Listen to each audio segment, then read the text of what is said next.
Best SEO strategies to rank a brand new website. Today I'm joined with Craig. So if someone's got a brand new website and they're looking to try and rank it high, whether it's in Bing search or within Google search, what's the first recommendations and strategies that you'd be looking to do? I would need to understand whether they were going to start super local or it was nationwide. But, certainly if you're going for new website, new business and everything, you're going to start super local. So, go and get your citations, your GMB and all that kind of crap set up would be the first thing I would say to anyone, because I think there's phenomenal amount of traffic still to be had from GMBs, relatively easy to manipulate and rank for. So that would be the first thing I would do is, get someone on board who can nail that first and foremost. But obviously there's so many other things you can add to that. So I'll let you. Yeah. So obviously from there, then I would define the entity. So who are you? I'd create the about page exactly explaining who you are, what you do, the founded date, who's the founder of the company, whether people want to call that EAT signals or whatever. It's just defining who you are and what you do and why you're freaking awesome. And then from that, then you can then use that article and use that about page and be sending that out to different kind of link builders and stuff like that. So once you've defined the entity on your website, obviously you can start doing it on third party type websites. What would be the start? So we've got the Google business profile. Yep. We've defined the entity. What would be the next step then? Would you be then looking to build like blog post pages or do links, or like what would be the next thing with what you'd be trying to do? Again, you could do either or. Like, I think depending on your area, I would probably go with content first, because you can argue there's no point in building links to content that's not there. So that's why I would do that. But you could argue the flip side of it. But anyway, you want to probably start putting the content out there, because I think for a lot of lesser areas, you can get some easy, quick wins for low competitive terms or low hanging fruit or whatever.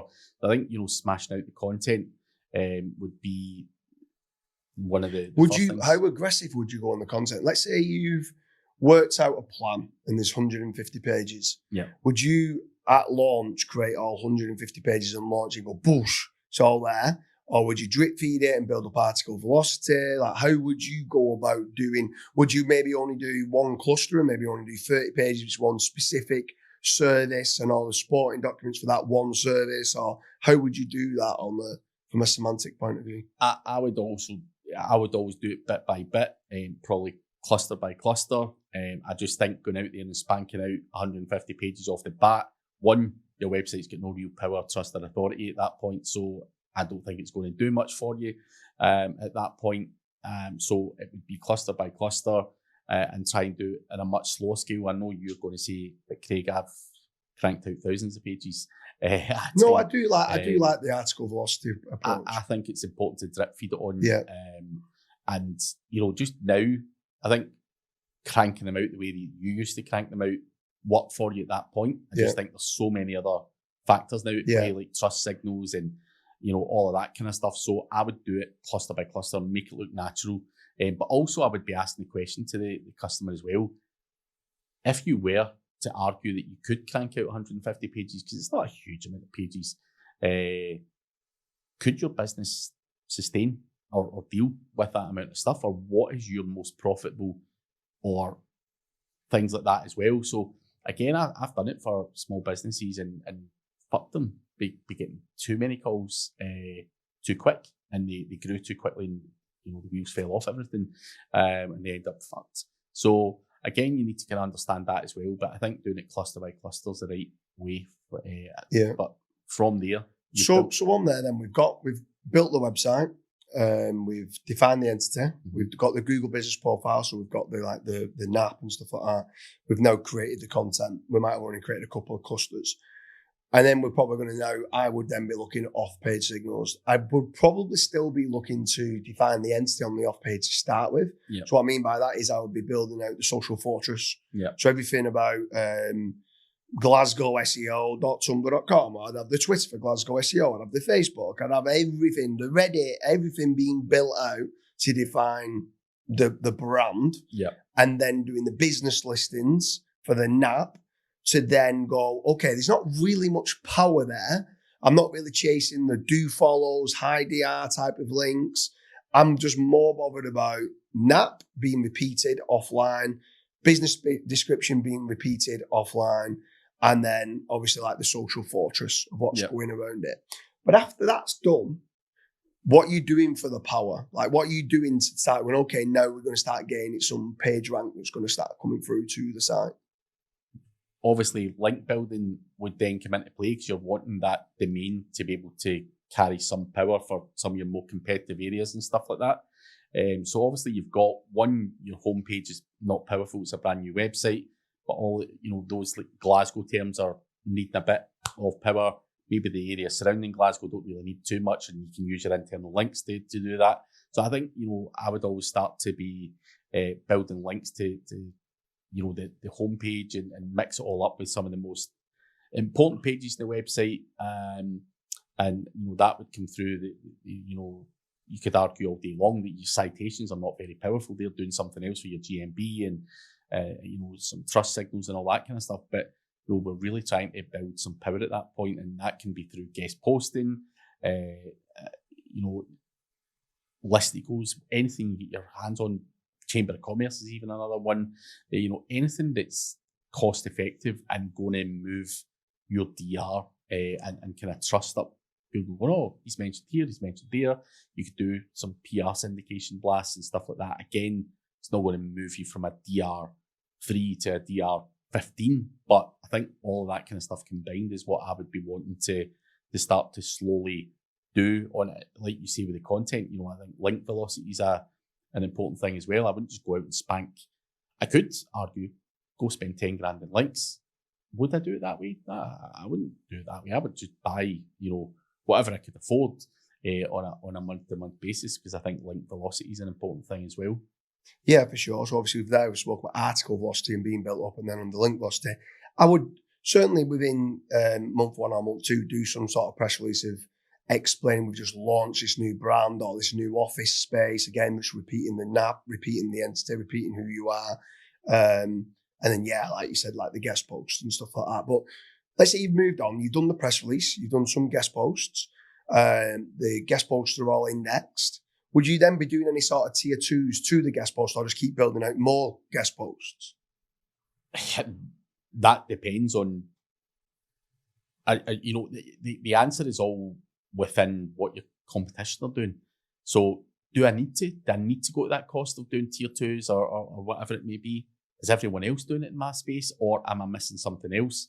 So, you can go away and argue, I can do tier 2s, or would you go and is it the trust signals that you're going to go away and then get your crunch bases and everything else, because you're trying to tie all of that kind of stuff together as well. So would I spend more money on doing the tier 2s and niche edits or whatever else you're going to throw at it, or would I go down the route of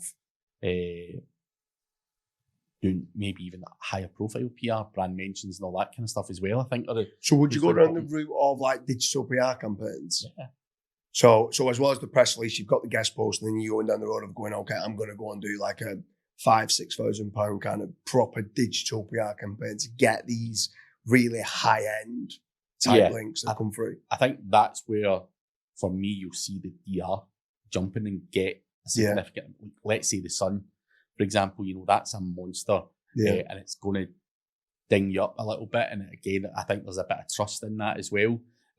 Brand mentions, all of that kind of stuff combined is where I would be wanting a new website to go, which is why I would probably choose that path. Because although tier 2 and all that kind of stuff comes at a cheaper price, I think you've always got to go heavy on trying to get that DR up to a DR40 or whatever you would do for a 35 to 40 for a kind of local website. So that would always be the aim, and the only way you're going to get that is some of the higher profile stuff, which costs you more money, unfortunately. Yeah, and then what about, let's say, the article velocity has now been built up. You've built all 150 pages. Link velocity is now built up, but they're still struggling for some of the bigger keywords. At what point are you, like, from an anchor text selection, have you started to now bring in some money anchors as well? As obviously you've got the naked URLs and like citations and stuff like that. I'm presuming on the press release, you don't want to go aggressive with money anchors. Yeah. At what point then do you start introducing the money anchors? Or, I mean, it's difficult even on digital PR to use money anchors because normally they're like branded type anchors. At what point do you start bringing in exact match anchors? Or are you not really a massive fan of it? Oh, I am to a small degree. It's just like the icing on top of the cake. So you obviously want to, do your branded anchors and naked URLs and mix it all up and partial match and all the other kind of stuff. But I think at a certain point, you're fine to throw a few in. It's just you don't want to go the opposite way where 90% of it's all thingy. It's definitely going to be 10% or whatever. So I think that's always the kind of wee bit of icing on top of the cake. So I'm not scared of doing it. I always do it. And I've never really had any problems with it. But the ratio that I do it at is, I would consider to be fairly cautious. So I'd be looking to do that, or I'd be looking at doing some tier 2s to go, is that going to nudge it up, or is it a wee bit of CTR? I think for me, this is what I was going to move into there, the virality campaigns. And I think for local, it doesn't need like mass virality and you're going viral on Twitter and all the rest of it. But I love what you do, and I learned quite a lot from you when you, back in the day, used to talk about just spending a few pounds on core ads. Yeah. And I'm now obsessed by keeping, like, even Facebook posts, Instagram posts, tweets, LinkedIn statuses, they can all rank for long tail keywords defining who you are and what you do and why you're freaking awesome. So you could be doing those and force indexing them and stuff like that. But like, then you could then just be spending a couple of dollars, a couple of pounds on a status. Like, there's a few people that call it the $1 a day strategy, in do a social media like post and just spend a couple of dollars. And that click seems just to ignite your whole site. Everything just seems to then go, okay, we know we'll attribute all the links that you've had and all the content that you've created. We're now going to crawl it more. And I love the traffic side of things from different platforms. I think it's cheaper. Again, I don't want to be seen to be bashing any one particular tool or strategy, but everyone's always trying to use some fucking hooky tool to do it.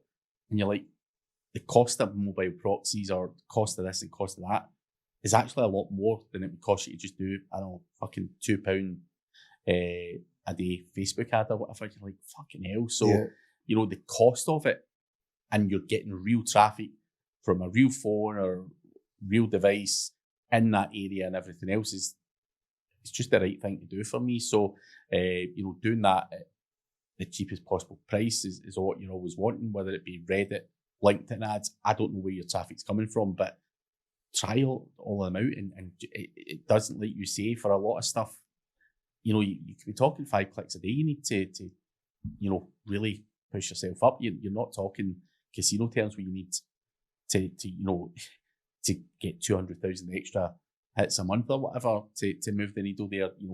Locally, not.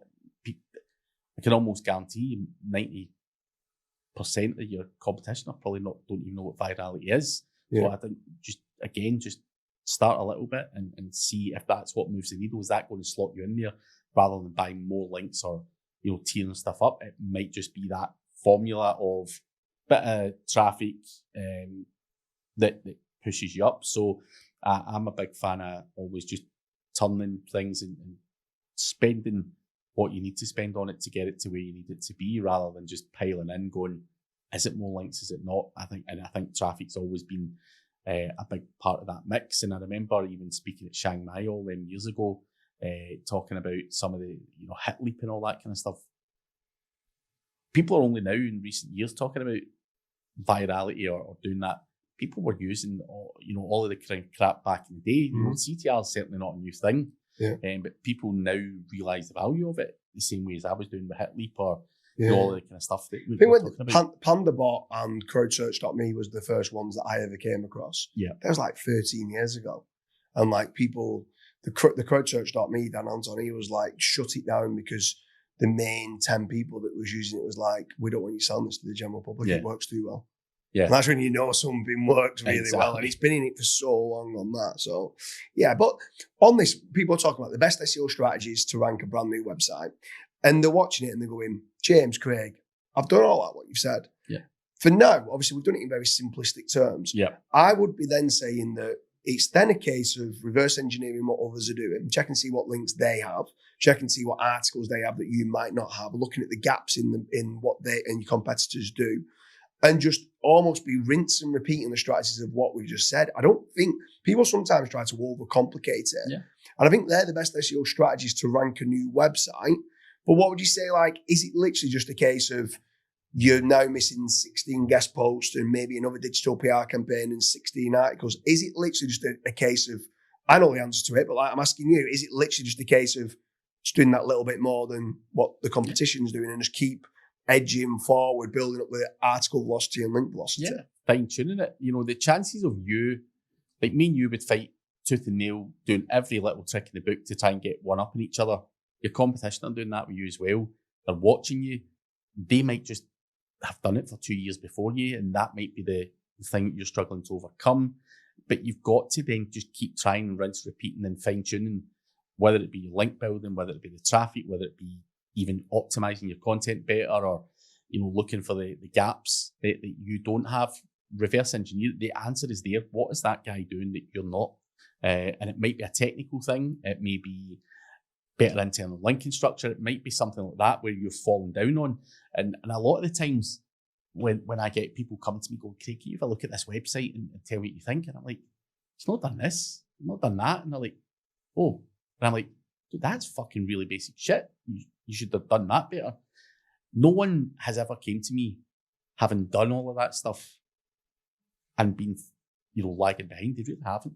Yeah. You know, so, you know, is whether it be better internal linking, or whatever it might be. So, you just need to keep fine tuning and refining it. And like I said to you before, see, my mentality is, see if you've got 16 guest posts, I'm getting 17, and I'm going to fucking beat your ass one way or another. And if I can't, I'll try from that angle, and I'll buy more niche edits, and I'll power this up, and I'll try that and try that and try that until I get to where I need to be. And you just need to have that same mentality if you want to get to the top. And that is what it is. You've got no God-given right to be number one for anything. People are also going to fight you back on it, and they're going to do more of what is working for them. So you've got to bear that in mind. You can't just go and just take over any niche. The competition are going to be doing more than you as well. So a question on the brand new websites. They're looking to rank a brand new website. We've told them now the best SEO strategies. But should they be choosing a branded domain, a partial match domain, a PMD? Should they be looking at an EMD? Like, which ones? Or would you then be saying, do you know what? I feel like you probably should be, if you know it's a profitable service, trying to do maybe one of each, like a PMD, an EMD, and a brand. Yeah, I don't think there's any right or any wrong. You know, I could say build a brand because it's a sellable asset. No one wants to buy Builders Glasgow, for example. It's kind of small, shitty business that, you know, you want to try and build a corporate brand, long term, you know, a nationwide service or whatever. So you don't want to be doing that. But do exact match domain names work? Absolutely. Do exact match domain names get trust from a LLM perspective? Absolutely. So there's so many counter arguments there where I'd be saying, well, if we know exact match domains work and they're trusted by LLMs, why don't you have a brand and an exact match domain name to you're collecting double the data, you're getting double the traffic, double the leads, double, you know, everything else. So again, I would be looking at it going, I'm fucking doing the two of them because I can't pick one over another. If you say to me, Craig, it's got to be one or the other, I'd be going, I mean, that could change. So exact match domains used to work really well back in the day where you literally threw a page of content up. Then Google dialed down the importance of, or the power or the weight or whatever you want to call it, on exact match domains to the point where it really didn't count for shit. And I think that's been dialed back up slightly. I'm not saying it's the be all and end all, but certainly from an LLM perspective and everything else, they seem to trust it more. You know, even with me, I've got a shitty website that's not even finished, craigcampbell.co.uk. That flags up my knowledge panel over my website that I've had for years and years and years. That's a much higher DR because for me, it's an exact match domain name and it's my name. And Google have automatically trusted that as a source of information for me. So I think the proof's in the pudding with that one. So again, if you forced me to say one or the other, I would struggle to pick. I would just say I have to. Yeah, I would say run both, and I think EMDs work brilliant in Bing. So as it works brilliant in Bing, then it feeds ChatGPT. So my question to you would be, if you had an EMD, is there anything you would do different to when you're starting out this new website? And would it be, I mean, for me, probably the only difference would be potentially slightly would be being even more aggressive on the branded anchors. Yeah. That's the biggest difference. Everything else would almost be the same. Yeah. Apart from the branded anchors, I'll be going very, very aggressive on that, and then siloing internal linking down to all the internal pages. I'd also add on top of that, probably just if you were doing any kind of CTR or whatever, the branded search and everything, that would be dialing that up. Yeah, as well. So yeah, I'd probably be hammering the fucking shit out of them on a bigger scale. But yeah, pretty much everything else, you need to build out that about us and all of the kind of tie all the entities together and do the social media, social fortress as you call it, and link building and PR and all that shit. So yeah, I'd do the exact same thing, but probably yeah. So anyone who's watching this, hope you like the best SEO strategies to rank on a brand new website, but also an EMD website. Craig, it's been an absolute pleasure. Cheers.